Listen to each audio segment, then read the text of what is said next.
Okay, a superhero comic launched from a horror story. The tale of a misunderstood green monster searching for a way to restore his humanity, saving people he comes across as he is pursued by a relentless investigator who blames him for a crime he didn't commit.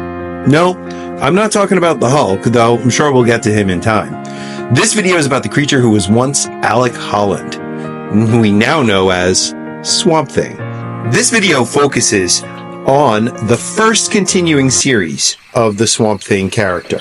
Now, there are some complications when you take a short story where Swamp Thing started and turn it into a continuing series. The first thing you have to answer is the question, what does it take to turn an 8-page frightener into a long-term continuing narrative? Secondly, how does a comic series that successfully makes this transition end up getting canceled after only 24 issues? We're going to answer both those questions in this video. Now let's take a look at the first series of the supernatural Swamp Thing. Arcane's got a deadly new weapon. But hey, that's science now, isn't it? Not even Swamp Thing can destroy it. Swamp Thing on USA. An all-new episode tomorrow. In our last video about old Mossy Britches, we took a deep dive into his first appearance in House of Secrets number 92 in 1971. If you haven't watched that yet, you should check it out. But if you don't have time, here's a quick recap. The first Swamp Thing story, titled simply Swamp Thing, featured a script by Len Wein and art by Bernie Wrightson. In the 8-page short, we read the sad tale of maybe Victorian era. I'm not quite sure what time period it's supposed to be. It's definitely early. Scientist Alec Olson, who was a victim of an explosion set by his lab assistant Damien, who wanted to get rid of Olson so he could move in on Olson's main squeeze, Linda. Damien dragged Alec's mortally wounded body out into the swamp and left him to die. But the chemicals from the explosion mixed with the vegetation of the bayou turned Alec Olson into a plant beast we all know and love. Alec returns to his home to find Damien about to murder Linda because he suspects that she suspects that he blew up Alec in the explosion. Swamp Thing bursts into the room and strangles Damien before he can hurt Linda. He turns to try and say something to Linda, but finds that he can no longer form human speech. Heartbroken over her horror at the sight of him, Swamp Thing wanders back out into the night and vanishes into the bog. The end. Except it wasn't. The character Swamp Thing and his sad story struck a chord with comic book readers in 1971, and it isn't hard to speculate why. Comic fans have always had a soft spot for the misunderstood outsiders, whether we're discussing the flawed heroes of Marvel Comics universe or the offbeat characters from DC's late 1960s and early 1970s output. Smelling a hit, which in this case probably had a whiff of mold, Wein and Wrightson put a general story together and were teamed up with legendary editor Joe Orlando to bring Swamp Thing to his first continuing series. Because of the overwhelmingly positive reader response to the House of Mystery story, the top brass and Wein and Wrightson had high hopes for a continuing Swamp Thing series. In an interview with the Comics Journal in 1979, Len Wein stated, "Swamp Thing was a full character from the word go. He was a character with a built-in audience. The short story had set people up for the book. When he began, there was an audience waiting for him." As it turns out, everyone was right. Swamp Thing number 1 premiered a year after the original short story, 1972, had been published in the House of Mystery, and according to all the sources I could find, it was a success. In that same interview with the Comics Journal, Wein stated, "Swamp Thing at one point was a top seller. Percentage-wise, it was outselling Superman. I think Swamp Thing's time was right." When you consider the time in which Swamp Thing premiered, it isn't hard to see what Wein was talking about. The early 1970s was a time of tremendous political and social upheaval for the United States, continuing the trends of the 1960s, i.e. the grinding on of the Vietnam War and the protest against it, rapid shifts in social norms affecting marriages and family stability, and the place of women and minorities in society, and the exhausting continuation of the Cold War that seemed to be heating up with every passing year. It's little wonder that readers could more easily identify with a man-monster who had his whole life turned upside down and was left in a very uncertain position in the world than they could with an old-school character like Superman or Batman. But If you're thinking that the new series just picked up where the previous short story had left off, continuing the narrative as Swamp Thing wandered away from Linda and his former home in old America, you would be gravely mistaken. See, what makes for a good short story in an anthology is quite different from what makes a successful continuing series. Things had to be changed to please an audience who would follow a serialized narrative. The first change was to the setting, specifically the time period. Instead of the late 19th century, Swamp Thing number 1, cover dated November 1972, moved the story to a then contemporary setting. Alec Olson was renamed Alec Holland. No, I don't know why. And his wife Linda were now scientists working on something called a biorestorative formula for the United States government. This formula would have the ability to turn deserts into farmland and effectively end famine on Earth. Another element necessary to turn a short story into a series is a cast of supporting characters. After all, where would Spider-Man be without Aunt May, Mary Jane, Flash Thompson, Black Cat? Where would Batman be without all the Robins and Alfred? Where would Lion-O be without Snarf? What a day's work, Tigra. Snarf, snarf. That's what we snarfs are here for. Yes, sirree, Bob. Snarf, snarf. The first supporting cast member who did not appear in the original short story is Matt Cable.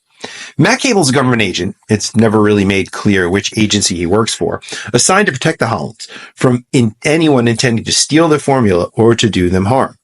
Apparently, there are plenty of no-good-nicks who want to either steal or stop this whole let's give everyone food and end famine thing, which is why the feds have moved the Hollands way out into the middle of nowhere in the Louisiana bayou.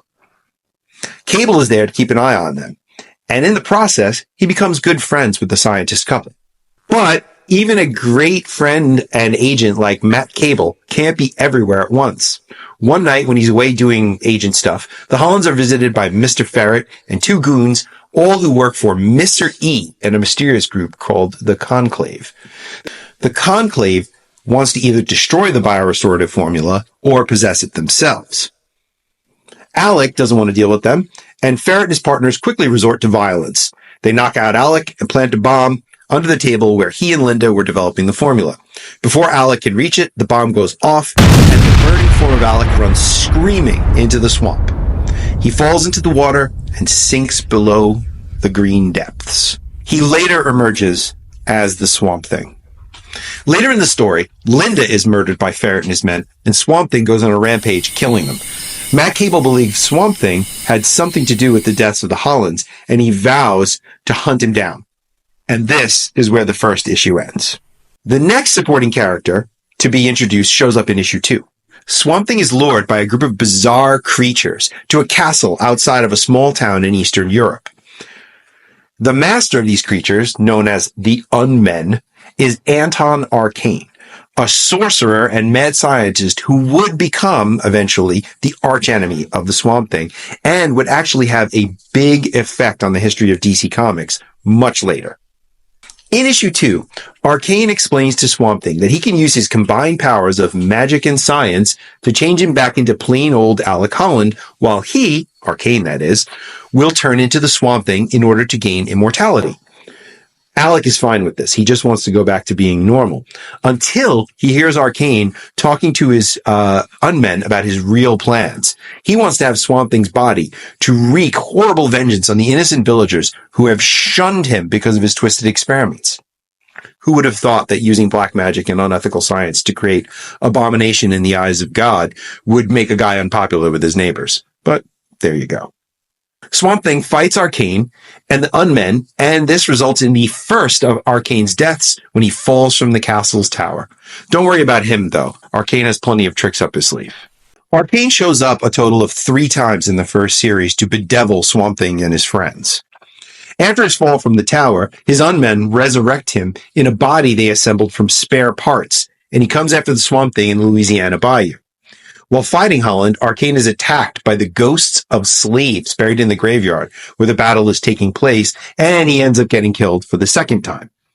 Arcane returns one more time in this series, this time occupying the body of a cyborg spider, and he's killed again in a fight with the Swamp Thing.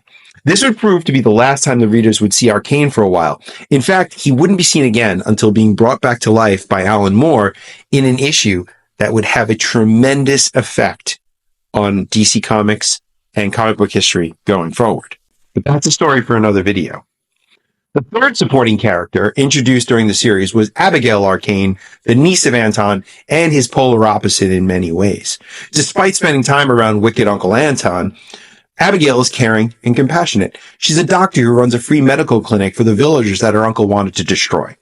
During the course of this series, she and Cable fall in love and help Swamp Thing through some tight spots against various beasties like werewolves and vampires. Like Cable, she ends up vanishing from the series before the end, but also, like Cable and Anton Arcane, Abigail would come back later in the 1980 series. The final change to enhance the continuing series was creating a clear connection to the mainstream DC universe. This Swamp Thing exists not in some short horror story, but actually in the same universe as the other DC characters. In fact, in issue 7, Swamp Thing travels to Gotham City and teams up with Batman, and together they bring down Mr. E, the leader of the group responsible for the death of the Hollands. And, I mean, if you want to ensure success in anything, just add Batman to it, right? Flash movie, right? Swamp Thing had everything it needed. An arch enemy, strong, likable, supporting characters, a connection to the mainstream universe, and talented creators. And it worked. At first. But, as is so often the case, human flaws can conspire to sabotage the most successful ventures.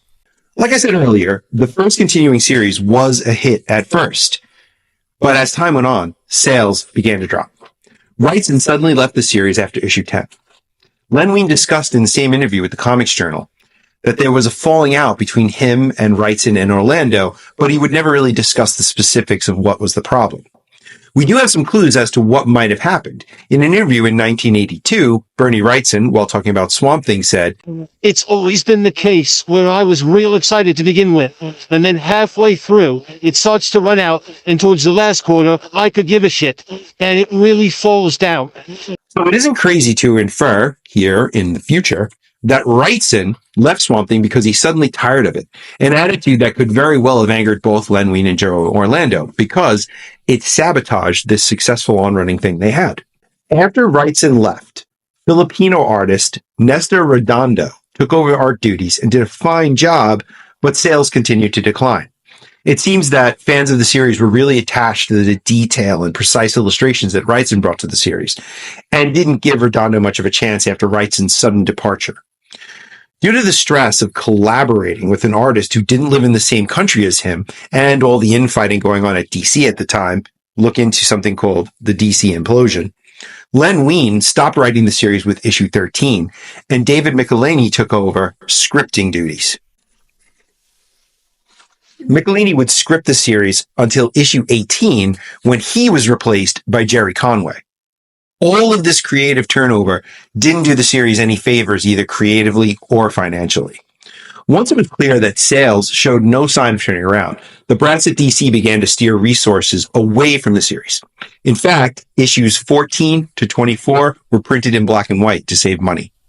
There was no finale to the series, despite the fact that it was pretty clear to everyone at DC that the end of Swamp Thing had been coming for a long time. Ernie Chan illustrated the last issue from a script by Jerry Conway that ended with a teaser that Hawkman would be guest starring in issue 25. Of course, this never came to be, since DC pulled the plug and the series ended right there. And from that moment on, the monster that was once Alec Holland wandered back out into the swamps and out of the DC universe. The end. Again. Except it wasn't. Again. In 1980, Hollywood came calling for Swamp Thing, and DC would put together a new series to tie into the movie, but that's a story for another time. So that's it. That's the history of Swamp Thing's first continuing series. Thanks for watching. Don't forget, if you like this video, give us a like. If you hit that bell, you'll get notifications of all our other videos. And why don't you subscribe while you're here? It costs you nothing. If you want to support the show, you'll find us on Patreon, and you can support us right here on YouTube with a membership. Until our next video, love what you collect what you love.